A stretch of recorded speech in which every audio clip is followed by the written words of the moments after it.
Hello friend, Sania's রান্নাঘরে তোমাদের স্বাগত। আজ আমি কাঁকরোল দিয়ে পোস্ত বানাবো।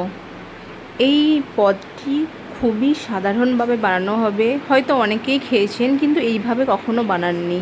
তো কম মশলা ইউজ করে কিভাবে এই কাঁকরোলের ঝোল বানানো যায় আজ আপনাদের আমি দেখাবো। এই কাঁকরোল এমন স্বাদের রেসিপি হয়তো অনেকেই খেয়ে দেখেননি। চলুন আপনাদের দেখাই এই কাঁকরোল পোস্ত আমি খুব সামান্য উপকরণ দিয়ে কীভাবে রান্না করছি।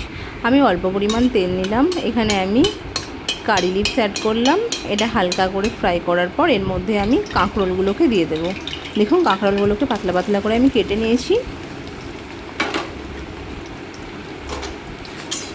এবার কাঁকরোলটাকে একটু ভালোভাবে মাখিয়ে এটাকে একটু ফ্রাই করে নেব। এই কাঁকরোল তোমরা একবার বানিয়ে দেখবে, একবার খেলে বারবার খেতে ইচ্ছে করবে। এই নিরামিষ পদটা কিন্তু অসাধারণ খেতে।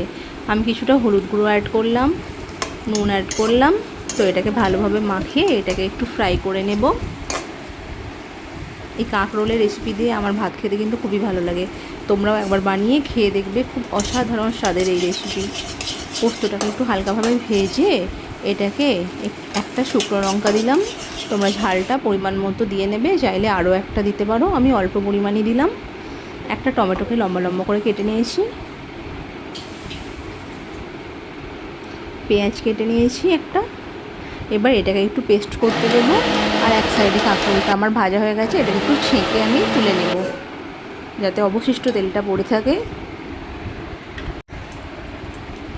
ওই তেলের মধ্যে আমি দুটো এলাচ আর একটা দারচিনি দিলাম, আর বেটে রাখা পোস্ত, পেঁয়াজ, টমেটোটা অ্যাড করলাম। এটাকে ভালোভাবে কষিয়ে নিতে হবে যতক্ষণ না তেল ছাড়ছে।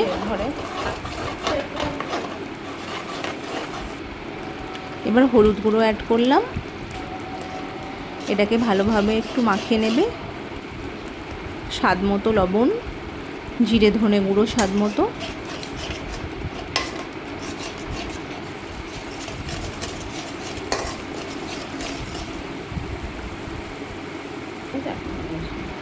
বেটে রাখা আদা রসুনের পেস্ট, এটাকে ভালোভাবে মাখিয়ে এটাকে ভালোভাবে একটু কষে নিতে হবে।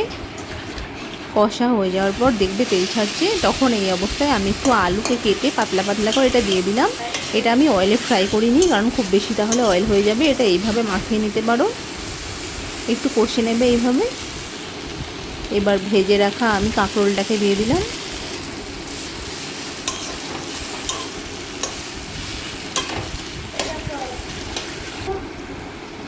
দেখো খুব সুন্দর তেল ছাড়ছে কাঁকরোল দিয়ে।